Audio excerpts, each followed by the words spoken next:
BlackRock, c'est tout simplement le côté obscur de la réforme des retraites. Qui est le plus grand fonds de gestion d'actifs financiers au monde? BlackRock. BlackRock a porte ouverte à l'Élysée. Oui. Il ne cesse de rencontrer Emmanuel Macron, le Premier ministre, le ministre de l'économie.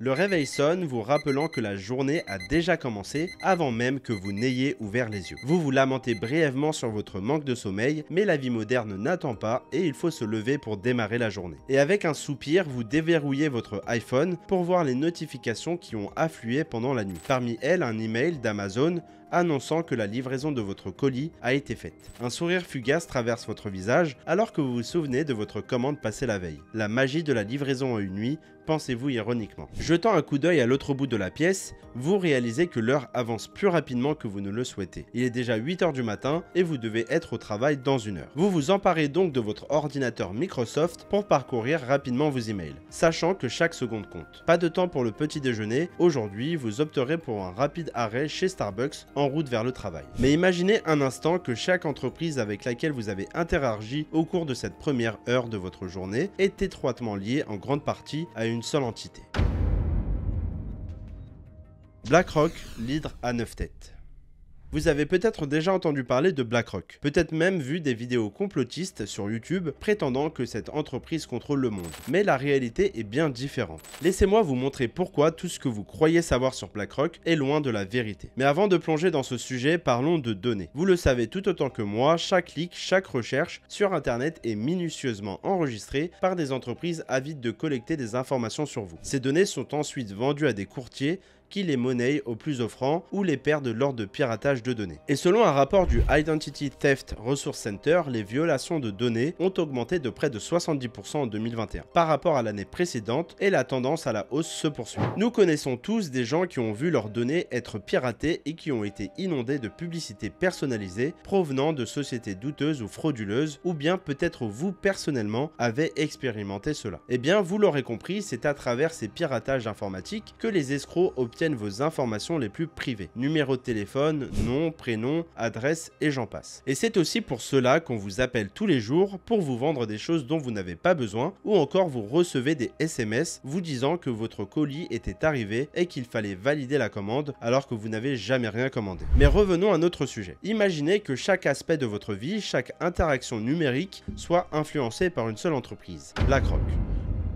Une idée intimidante, n'est-ce pas? Pourtant, la réalité est bien plus complexe que les théories du complot sensationnaliste qui circulent sur Internet. Et il est maintenant temps de démystifier BlackRock et de comprendre son rôle réel dans notre économie mondiale. BlackRock, une entité dont le nom résonne dans les couloirs de la finance mondiale, une société d'investissement gigantesque qui possède un montant faramineux d'actifs à travers le globe, totalisant 10 trillions de dollars, une somme colossale qui équivaut à la moitié du PIB total des États-Unis, et le tout contrôlé par une seule entreprise, voire une seule personne, la plus emblématique, Larry Fink. Cependant, la perception de BlackRock comme étant une entité toute puissante qui contrôle le monde entier comme un marionnettiste est trop souvent simpliste. En réalité, BlackRock ne détient pas les entreprises ou leurs actions, mais les gère au nom de leurs clients. Cela dit, leur influence est indéniable étant donné la quantité astronomique d'actions qu'ils contrôlent. Les entreprises ont tout intérêt à maintenir de bonnes relations avec BlackRock pour ne pas risquer le retrait de leurs investissements. Car tout comme l'histoire de Spotify, lorsque le vent tourne, eh bien ce n'est jamais bon signe. Et des histoires comme celle-ci, il en existe plein. Et BlackRock est tellement devenue influente par son monopole forcé qu'elle a même la possibilité d'intégrer les chaînes de production de ces mêmes sociétés afin d'apporter des soi-disant conseils de gestion ou de management. Et si ces mêmes sociétés refusent, alors à leurs risques et périls. Mais lorsque la mâchoire du lion se resserre, alors il est déjà trop tard. Et fait très intéressant, lorsque l'on recherche les participations majoritaires de BlackRock, eh bien on retrouve tous nos chers amis là au même endroit. Donc nous avons Microsoft à hauteur de 303 milliards de dollars de participation, Apple avec 201 milliards, Google 108 milliards, Amazon 95 milliards, Nvidia 89 milliards, Meta 56 milliards et Tesla 47 milliards de dollars. Donc c'est près de 800 milliards de dollars de participation dans les 7 sociétés les plus solides au monde. et qui elles-mêmes contrôlent des milliers d'entreprises à travers leur propre participation. Une sorte de pyramide où la pointe serait l'emplacement de BlackRock. Mais même si BlackRock ne peut être qualifié de maléfique à proprement parler, il subsiste un sentiment de malaise face à leur hypocrisie. Fondée il y a 35 ans par Larry Fink, l'entreprise a connu une croissance fulgurante, passant d'une valeur de 5 millions de dollars à 8 milliards de dollars en seulement 5 ans. Larry Fink lui-même est devenu une figure influente, siégeant au Council of Foreign Relations et au World Economic Forum. De quoi rencontrer du bon monde. BlackRock, votre meilleur ennemi. L'opportunité pour BlackRock de renforcer son emprise sur le marché s'est présentée lors de la crise financière de 2008, où l'entreprise a obtenu des contrats pour gérer plusieurs banques en difficulté, augmentant ainsi son pouvoir et son influence. Une situation similaire s'est répétée en 2020, au début de la pandémie, lorsque le gouvernement américain a sollicité l'aide de BlackRock pour protéger la réserve fédérale des retombées financières. Donc, morale de l'histoire, à chaque crise, BlackRock pointe le bout de son nez. Cependant, BlackRock a tenté de donner une image plus sociale et responsable d'elle-même. En été 2020, alors que le monde était secoué par les événements liés au meurtre de George Floyd, BlackRock a émis une déclaration affirmant que les entreprises devraient servir un but social. Ils ont donc introduit un système de notation ESG, environnementale, sociale et de gouvernance, récompensant les entreprises promouvant la diversité et adoptant des pratiques respectueuses de l'environnement. Et beaucoup pensent que le wokisme passe justement par cette ESG. Et personnellement, je pense que cela a une part de vérité. Lorsque l'on peut constater qu'il y a une avancée drastique sur la théorie du genre, même dans des endroits où nous n'avons pas besoin d'en parler, à mon humble avis, à savoir dans les écoles primaires ou dans les dessins animés par exemple. Et d'ailleurs, les studios Disney en font les frais aujourd'hui et rencontrent une perte de vitesse aux États-Unis et dans le monde entier, couvrant des critiques assez importantes sur le fait que les nouveaux Disney mettent en avant ces théories du genre de façon obligatoire et non détournée. Mais pourquoi ce revirement en si peu de temps? Eh bien, la version la plus vraisemblable semble être celle de ce fameux ESG. Mais quoi que l'on puisse dire et penser, cette stratégie a porté ses fruits. Avant cette déclaration, les investissements ESG étaient peu évoqués, mais depuis, ils représentent un segment en forte croissance de l'industrie de la gestion d'actifs. Ainsi, BlackRock, tout en consolidant son emprise sur le marché, tente de se présenter comme une force positive, soucieux des enjeux sociaux et environnementaux. Mais derrière cette façade, les questions persistent quant à leur véritable influence et leur motivation réelle. L'initiative ESG lancée par BlackRock a eu des répercussions significatives, mais pas toutes positives. Bien que l'accent mis sur la responsabilité sociale des entreprises soit louable, cela a également ouvert la voie au greenwashing, une pratique où les entreprises semblent adopter des pratiques plus durables ou sociales qu'elles ne le sont réellement. Et cette situation a également mis en lumière l'hypocrisie de BlackRock lui-même. Malgré ses affirmations sur la promotion de l'investissement ESG, la société demeure le plus grand investisseur mondial dans les combustibles fossiles et entretient des relations avec des entités controversées. D'autres grandes sociétés d'investissement comme Vanguard, dont je ferai une vidéo très prochainement, sont également critiquées pour des pratiques similaires, prétendant soutenir l'ESG tout en maintenant des investissements dans des industries problématiques. Un exemple concret est la position de BlackRock vis-à-vis du changement climatique. Bien qu'ils reconnaissent le risque que cela représente pour les investissements, leurs engagements en faveur de solutions durables semblent mitigés. Et bien qu'ils aient contribué à remodeler le conseil d'administration d'ExxonMobil pour inclure des membres prêts à agir sur le changement climatique, leur statut de plus grand investisseur mondial dans les combustibles fossiles suggère une certaine incohérence. Et c'est pour cette même raison que Larry Fink commence à désamorcer ce terme et souhaite qu'on ne l'utilise plus car ce terme est selon lui sujet à polémique.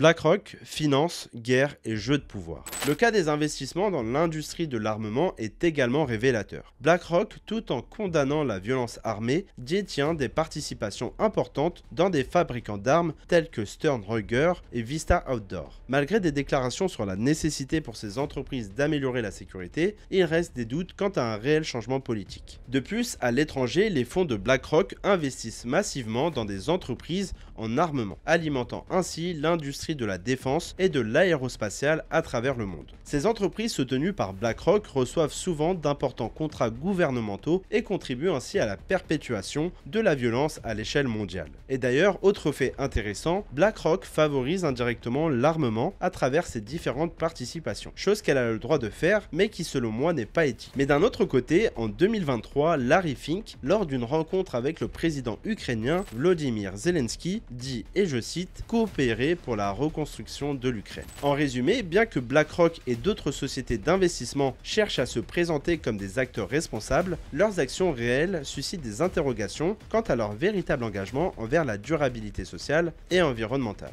Le financement de la propagation de la guerre et l'augmentation des armes nucléaires montrent que BlackRock contourne constamment son propre engagement envers les droits de l'homme. De même, son engagement vers les gouvernements autoritaires, notamment la Chine, soulève des questions sur les compromis faits pour accéder à des territoires controversés. Et bien que BlackRock ne soit pas la seule entreprise à chercher à faire des affaires avec la Chine, son pouvoir et son influence en ont fait l'une des plus réussies dans ce domaine, malgré ses origines américaines. Et malgré son emphase sur l'investissement ESG, BlackRock semble parfois passer outre les droits de l'homme au profit du financement et du gain financier. Il a investi massivement dans des entreprises russes, même après l'annexion de la Crimée par la Russie en 2014, ce qui a précédé la guerre en Ukraine. Et bien qu'il ait réexaminé certains de ses investissements, il est rapidement retourné parmi les principaux actionnaires des plus grandes entreprises russes. Cette propension à investir dans des régions controversées soulève des questions sur les priorités de l'entreprise en matière de droits de l'homme et de responsabilité sociale. Donc l'ascension de BlackRock à un tel niveau de pouvoir et d'influence mondiale est largement attribuée à la technologie, en particulier son pouvoir économique basé sur les ETF, fonds négociés en bourse. Ces ETF permettent aux investisseurs de diversifier leurs investissements, réduisant ainsi les risques. Et grâce à un logiciel de gestion de portefeuille appelé Aladdin, ainsi BlackRock est en mesure de prédire les résultats possibles de chaque investissement et de collecter les données sur les investisseurs. Cette technologie a propulsé BlackRock en tête du secteur de l'investissement dans les ETF, lui conférant une influence considérable sur les décisions économiques mondiales. Avec des actifs supervisés équivalents à 10% de l'économie mondiale, BlackRock exerce une influence significative sur de nombreuses entreprises, notamment dans les médias et la technologie. Sa possession d'une part importante de ces entreprises créa un environnement anticoncurrentiel et peut contribuer à des hausses de prix dans certains secteurs comme celui des compagnies aériennes. En conclusion, bien que BlackRock cherche à se présenter comme un acteur responsable, ses actions soulèvent des questions sur son engagement réel envers les droits de l'homme et la responsabilité sociale. Son influence croissante dans le monde financier souligne la nécessité d'une surveillance et d'une réglementation accrue pour garantir des pratiques éthiques et durables. Ainsi, cette dernière partie souligne les enjeux liés à l'influence croissante de BlackRock et d'autres grandes sociétés d'investissement. Bien qu'elles se présentent comme des entités responsables sociales conscientes, leurs actions ne correspondent pas toujours à ces affirmations. Des questions sont soulevées quant à leurs engagements réels envers les droits de l'homme, la responsabilité sociale et environnementale, ainsi que la transparence dans leurs pratiques d'investissement. Et je pense aussi que les gouvernements devraient intervenir pour empêcher ces entreprises d'accumuler trop d'influence en mettant en place des réglementations telles que l'interdiction pour les fonds et les ETF de voter en tant qu'actionnaires dans les entreprises ou la création de limites de propriété, ou bien limiter la zone d'influence à la sphère économique seulement et non politique. Cela pourrait aider à atténuer les risques associés à la concentration excessive de pouvoir dans les mains de quelques-uns. Cependant, le rythme auquel ces changements pourraient se produire est incertain. Alors que BlackRock et d'autres sociétés d'investissement continuent de croître rapidement, leur influence pourrait bientôt rivaliser, voire surpasser celle des dirigeants d'entreprises dans lesquelles elles détiennent des actions, ce qui soulève des préoccupations quant à la gouvernance et à la responsabilité de ces entreprises. Et en tant qu'investisseur et consommateur, il est crucial d'être conscient de l'impact de nos décisions financières et de demander des comptes aux grandes entreprises comme BlackRock. Bien que cela puisse sembler complexe, il existe des ressources disponibles pour aider les individus à prendre des décisions éclairées qui correspondent à leurs valeurs. En fin de compte, la surveillance et la responsabilité des grandes sociétés d'investissement sont essentielles pour aspirer à un avenir plus équitable et durable, où les intérêts financiers ne compromettent pas les valeurs sociales et environnementales. Et plutôt que de se sentir impuissant face à un système qui semble parfois inébranlable, il est important de se rappeler que nous avons le pouvoir de prendre des décisions éclairées, en nous éduquant sur les alternatives disponibles et en travaillant vers notre propre indépendance financière, géographique et temporelle. Et nous pouvons progressivement nous libérer des contraintes d'un système qui peut sembler oppressant.